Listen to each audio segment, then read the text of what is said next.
Live from the world's capital markets, here are the latest financial headlines brought to you by News Factory. Hello and welcome to our daily financial outlook. Stay with us for more market headlines. The gold-dollar pair gained 0.6% in the last session. The MACD is giving a negative signal. The euro dipped a slight 0.2% against the dollar in the last session.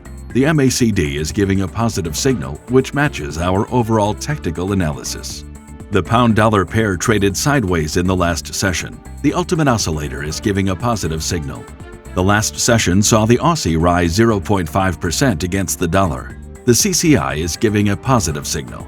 Coming up, our chief analyst's choices for today. European power prices extended last week's drop, tracking natural gas futures lower as Russian supplies of the fuel are increasing. Ripple's price rose by nearly 30% in less than a week amid positive sentiment around the court case in which the U.S. Securities and Exchange Commission claims that Ripple sold XRP as illegal securities.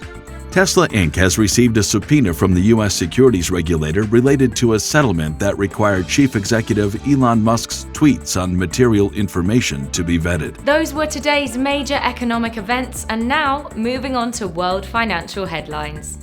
Japan's EcoWatcher survey outlook will be released at 0500 GMT. Japan's EcoWatcher survey current at 0500 GMT.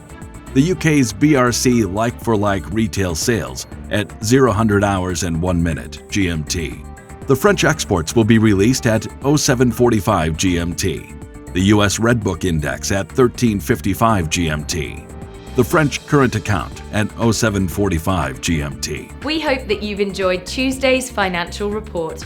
On behalf of all of us here, we wish you a productive trading day.